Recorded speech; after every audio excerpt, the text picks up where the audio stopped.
Today we are going to understand about the impact of revolution in literature, art and communication in the contemporary world. So science and technology की वजह से literature art और communication में क्या revolution आया या फिर क्या इम्पैक्ट आया वो चीज़ हम यहाँ देखेंगे. ओके. सो बेसिकली अगर हम पहले के एरा की बात करें, जैसे जो एंशियंट एरा है या फिर जो मेडिवल एरा है उसकी बात करें, तो जो इंटेलेक्चुअल एक्सप्रेशन होता था वो रिस्ट्रिक्टेड था. किससे? Royal family, social high caste and were limited to church and places of worship.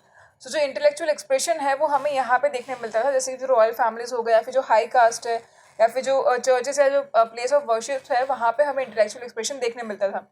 जैसे कि अगर आप बात करें जो वेद पुराण है या फिर जो हमारे बाकी ग्रंथ हो गए, तो वो हमें जो प्लेस ऑफ वर्शिप्स है वहाँ पे देखने मिलता था, या फिर जो हाई कास्ट हो गए जैसे ब्राह्मण्स वगैरह हो गए उनके पास मिलता था. बट जो नॉर्मल कॉमन जो पब्लिक थी या फिर जो लो कास्ट थे उनके पास ये सारी चीज़ें उस टाइम पे अवेलेबल नहीं थी. बट स्टिल कुछ सिलेक्टेड कम्युनिटीज़ थी जिन्होंने अपना जो है रिलीजियस एक्सप्रेशन जो है प्रोवाइड किया था, और जो सोशल लाइफ है उसके लिए प्रोवाइड किया था expression through the folk art. जैसे कि जो हम फोक आर्ट कहते हैं, जो फोक म्यूज़िक कहते हैं, या जो जैसे भी जो हमारे जो लोकगीत है, जो बाकी और जो हमारे वो आर्ट हो गए, उसके बेसिस पे उन्होंने जो है अपने रिलीजियस और सोशल लाइफ जो है एक्सप्रेस की थी. लेकिन जैसे जैसे जो है साइंस एंड टेक्नोलॉजी बढ़ने लगा, जैसे कि जो 20th सेंचुरी है, तो उसमें जो है काफ़ी प्रोग्रेस हो गया था इलेक्ट्रॉनिक मास मीडिया में. सो वहाँ से जो है आर्ट एंड लिटरेचर में काफ़ी कुछ चेंजेस देखने मिले. जैसे कि ये जो चेंजेस आए साइंस एंड टेक्नोलॉजी की वजह से, तो उससे जो है ये लिटरेचर जो है वो कॉमन पीपल तक भी आने लगा. जो कॉमन मैन है उसको भी जो है वो चीज़ें मिलने लगी. सो एक तरह से सिर्फ कॉमन मैन ही नहीं, लेकिन जो लिटरेचर है, जो ह्यूमन थॉट्स है, वो वर्ल्ड के हर एक कॉर्नर में जो है स्प्रेड होने लगा because of television and internet. So internet पे भी हम जानते हैं कि अगर मान लो हमें कोई यूएस का डॉक्यूमेंट अगर हमें देखना है, वहाँ की कोई बुक्स हमें चाहिए है, तो हमें वो इजीली मिल जाती है. या फिर कोई हमें दूसरी जगह से कोई कुछ चाहिए है तो हमें बहुत ईजिली वो चीज़ें मिल जाती है.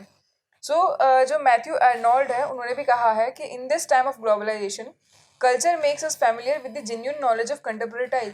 सो जो ये मैथ्यू अर्नोल्ड उन्होंने ये कहा है कि जब ये जो ग्लोबलाइजेशन का टाइम है उसमें जो हमारा कल्चर है वो हमें फेमिलियर करवाता है कि ये जो कंटेम्प्रेरी टाइप्स की जो जेन्युइन नॉलेज है उसके बारे में. Okay. It appears now that the people have become promoters of different cultures together. So you know कि जैसे जैसे साइंस एंड टेक्नोलॉजी बढ़ा है तो लोगों का जो है माइग्रेशन भी काफ़ी बढ़ा है, एक्सचेंज है थॉट्स और एक्सप्रेशंस के, वो भी जो है इंक्रीज हुए. And because of this people have become promoters of different cultures. Okay. तो जैसे कि अगर यूएस की बात की जाए तो वहाँ पे जो है मल्टीनेशनल कल्चर देखने मिलता है. एंड इस तरह से जो ग्लोबलाइजेशन सिर्फ यूएस पे नहीं लेकिन बाकी पूरे वर्ल्ड को भी इफेक्ट किया है. एंड जो है डिफरेंट कल्चर्स के बीच में इस वजह से जो है हार्मनी क्रिएट हुई है, बिकॉज दूसरे दूसरे कल्चर्स जो है साथ मिलकर रह रहे हैं, एंड दैट्स वाई जो है बाकी कल्चर्स के बीच में भी हार्मनी हमें देखने मिलती है. और समटाइम्स इसको हम नियो इंस्टीट्यूशनलिज्म कहते हैं. Now neo means new and institutionalism means कुछ जो है एस्टेब्लिश करना. सो जैसे कि ये जो हमारा न्यू जो कल्चर जो है सबका साथ में मिलकर रहना, वो एक तरह से हो गया न्यू इंस्टीट्यूशनलिज्म. मतलब यहाँ पे जो एक कल्चर था सिर्फ वही नहीं है, बट बाकी और कल्चर्स भी जो है मिलके आ रहे हैं, कंबाइन हो रहे हैं, एंड कुछ एक जो है न्यू क्रिएट हो रहा है, हार्मनी क्रिएट हो रही है. एंड ये जो न्यू कल्चरल कंसेप्ट है वो इकोनॉमिक डोमिनेंस के साथ में आता है. दैट इज़ अगर हम 19th सेंचुरी की बात करें तो वो सेंचुरी जो है इन्वेजन की थी. जैसे कि कुछ कंट्रीज़ ने कई जगह पे अपना जो है कॉलोनीज बनाई थी, डोमिनेंस दिखाया था, और बाकी भी कई कंट्रीज है जिन्होंने आजू बाजू की जो उनकी नेबरिंग कंट्रीज थी उनमें जो है इन्वेजन किया था. तो एक तरह से जो 19th सेंचुरी था वो सेंचुरी ऑफ इन्वेजन रहा था. लेकिन जो 20th सेंचुरी है उसको हम कल्चरल इन्वेजन के हिसाब से जानते हैं. दैट इज़ जो 20th सेंचुरी है उसके अंदर जो कल्चर है उसका जो है लाइक एक्सचेंज होना शुरू हुआ था, and that's why this century is known as cultural invasion century. Okay. So basically जो न्यूली लिबरेटेड नेशंस थे उन्होंने जो वर्ल्ड मैनेजमेंट है उसको चैलेंज किया था, और काफ़ी कुछ जो न्यू चीज़ है वो फाउंड हुई थी. और इसी के साथ में the new international economic management was established by UNO in 1974. So ये जो न्यू इंटरनेशनल इकोनॉमिक मैनेजमेंट है वो यूएनओ ने एस्टेब्लिश किया था इन 1974. ना UNO means United Nations Organization. Okay. So ये जो अनाउंसमेंट था दैट इज़ कि न्यू इंटरनेशनल इकोनॉमिक मैनेजमेंट जो वो एस्टेब्लिश कर रहे हैं वो काफ़ी यूनिक था ये 20th सेंचुरी के अंदर. नाउ इसी के साथ में जो ये ग्लोबल इकोनॉमिक रिलेशंस है, एक तरह से वो वर्ल्ड को जो है ग्लोबल विलेज बनाते हैं, कि बिकॉज ये इकोनॉमिक रिलेशंस ऐसे हैं कि आपस में बहुत अच्छे से बुने हुए हैं, and that's why we say that कि जो हमारा वर्ल्ड है वो ग्लोबल विलेज है.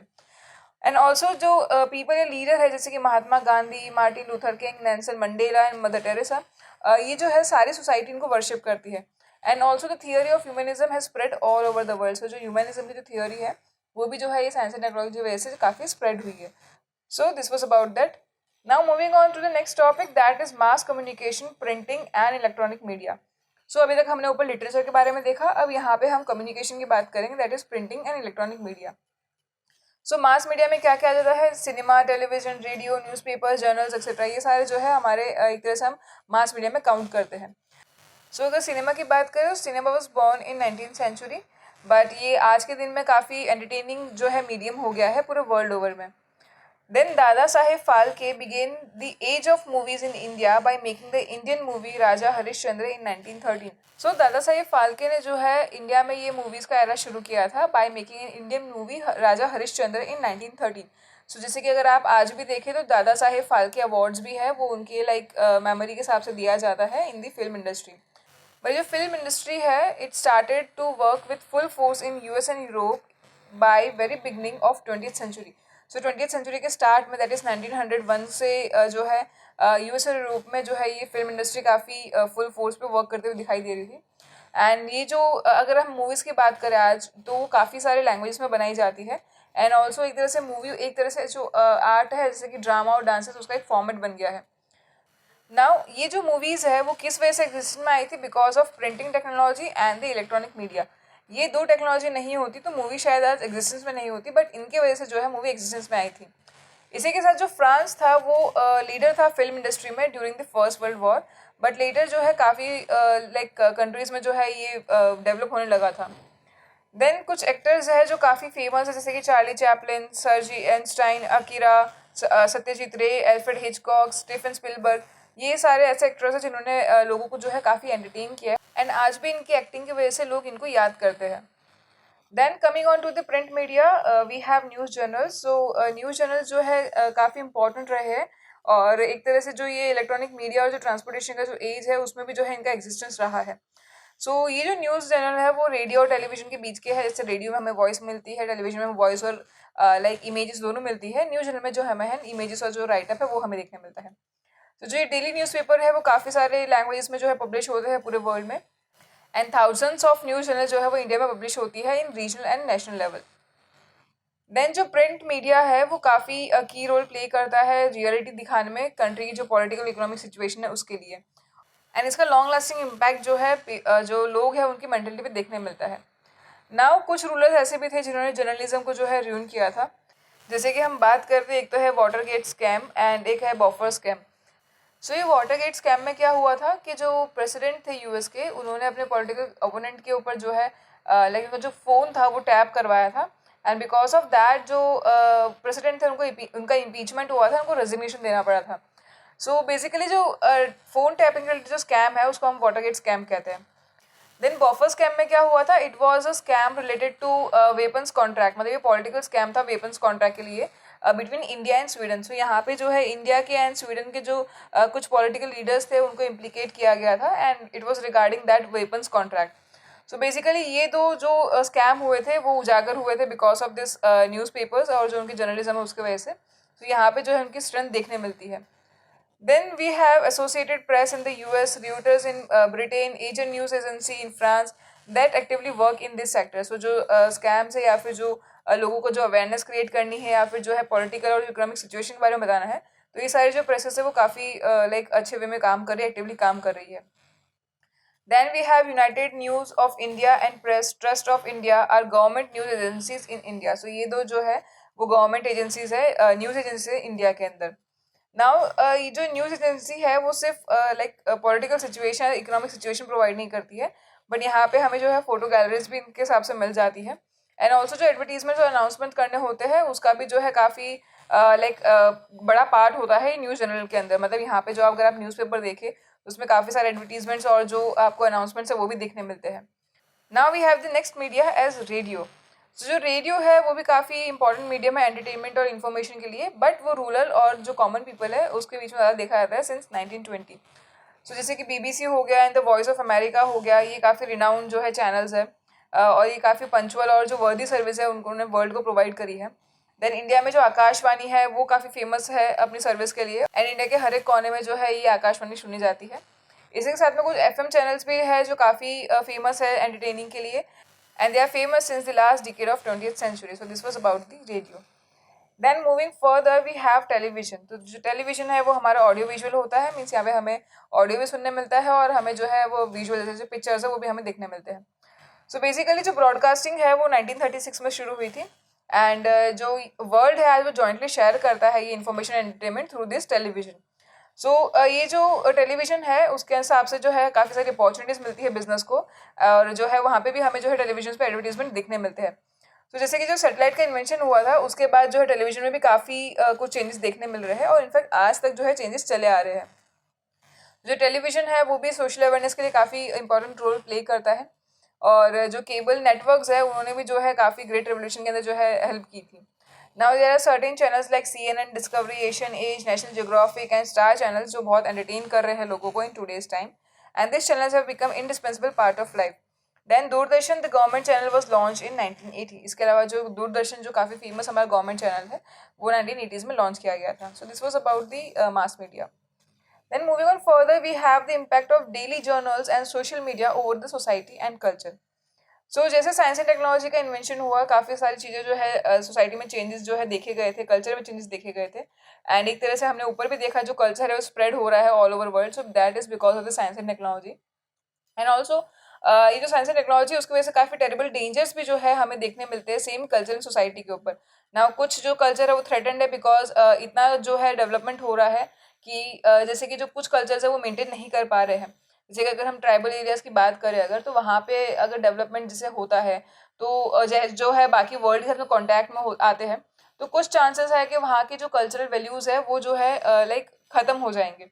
तो इस तरह से कुछ डेंजर्स भी जो है वो पोज होते हैं because of this science and technology. Now जैसे कि साइंस एंड टेक्नोलॉजी की बात करें तो ये जो कॉमन मैन की लाइफ है वो काफ़ी इंप्रूव हुई है, एंड बेसिकली अगर इसी की वे में बात करें तो काफ़ी कॉन्ट्रोवर्सीज भी जो है वो क्रिएट हुई है. सो जो आज के न्यूज़ जर्नल्स और अदर मीडिया है वहाँ से जो है डेंजरस रूमर्स और जो इश्यूज़ है वो आजकल स्प्रेड हो रहे हैं. सो इससे क्या हो रहा है, जो कंट्रोवर्सीज है वो इजीली स्प्रेड हो रही है लोगों के बीच में. नाउ ये जो मीडिया चैनल्स होते हैं वो सेंटिमेंट्स का प्ले कर सकते हैं कॉमन मैन के, and that is because to increase the TRP. Now अगर आपने रिसेंटली न्यूज़ में सुना होगा तो जो रिपब्लिक चैनल है उसके भी काफ़ी TRP का जो है इशू चल रहा था. एंड बेसिकली अगर देखा जाए तो ये मीडिया चैनल्स अगर ठीक से परफॉर्म नहीं करे, ठीक से काम नहीं करे, तो जो डेंजरस ह्यूमर्स और जो इश्यूज़ है वो क्रिएट हो सकते हैं, साथ ही में जो कॉमन मैन के सेंटिमेंट्स हैं उनके साथ में जो है प्ले किया जा सकता है. Now people get educated by the media and television and simultaneously they create great trouble for all. So basically अगर देखें तो जो कॉमन मैन है उनका जो काफ़ी जो थॉट प्रोसेस है, जो इम्पैक्ट है वो देखने मिलता है हमारे टेलीविजन की वजह से. नाउ ये टेलीविजन पे अगर चीज़ें जो है लाइक र्यूमर या फिर जो इशू है वो ढंग से प्रेजेंट नहीं किया जा रहा है तो वहाँ पे जो है वो एक ट्रबल क्रिएट हो सकता है. नाउ ह्यूमन को existence is in danger due to television. अब उसकी वजह से जो है ह्यूमन को एग्जिस्टेंस डिफिकल्ट हो गया है बिकॉज दो कल्चर के बीच में हारमनी या फिर हम एक तरह से कह सकते हैं डिसहारमनी जो है वो क्रिएट हो रही है, जो हारमनी है वो नहीं रह पा रही है, एंड दैट्स वाई ह्यूमन जो को एग्जिस्टेंस है वो भी डेंजर में आ गया है. Now people go against each other due to the media and television. So ये चीज़ जो मीडिया और टेलीविजन में दिखाई जाती है उसकी वजह से जो है लोग आपस में एक दूसरे से भिड़ जा रहे हैं और जो है एक दूसरे के अगेंस्ट में जा रहे हैं. The German and Italian media played a dangerous role in first world war. So अगर एग्जाम्पल देखा जाए कि टेलीविजन और जो मीडिया है वो किस तरह से डेंजरस रोल प्ले कर सकता है, तो जर्मन और इटालियन मीडिया ने जो है फर्स्ट वर्ल्ड वॉर में काफ़ी डेंजरस रोल प्ले किया था, ये उसका एक एग्जाम्पल है.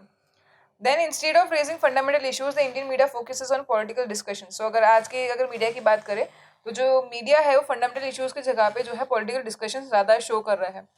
And the media is an important aspect of social awareness and education, but it is accused and abused by a handful of selfish politicians. जैसे कि अगर मीडिया की बात करें तो एक इम्पॉर्टेंट एस्पेक्ट है वो सोशल अवेयरनेस और एजुकेशन के लिए, लेकिन ये मीडिया जो है कुछ सेल्फिश पॉलिटिशियंस है, जो हैंडफुल पॉलिटिशियंस है, उनके वजह से जो है वो अब्यूज़ किया जा रहा है या अक्यूज़ किया जा रहा है. So this was about the impact of daily journals and social media over society and the culture. So over here we complete our chapter. But before ending the video, I would like to draw your attention towards the this MCQ. In the first MCQ, the question is when was the first solar cell prepared?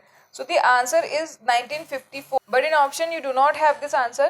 So basically अगर exam में ये question आएगा तो may be जो paper setter है वो इसको ध्यान में रखेंगे और चेंज कर देंगे. बट इन केस अगर नहीं भी आता है तो एग्जाम में घबराना मत. अगर आंसर या जो क्वेश्चन अगर कुछ भी रॉन्ग होता है तो आपको ये जो है उसके लिए मार्क्स अवॉर्ड किए जाते हैं. बट मार्क्स तभी अवॉर्ड किए जाएंगे जब आपने वो क्वेश्चन अटेम्प्ट किया होगा। तो अगर ये क्वेश्चन आता भी है और अगर इसमें सही ऑप्शन नहीं दिख रहा है तो आप कोई भी ऑप्शन टिक करिए, लेकिन आपको उसके जो है मार्क्स अवॉर्ड किए जाएंगे। Okay, so over here we complete our chapter. If you have any doubt, you can comment on the particular video, or even you can mail me at learningzspace@gmail.com. Okay.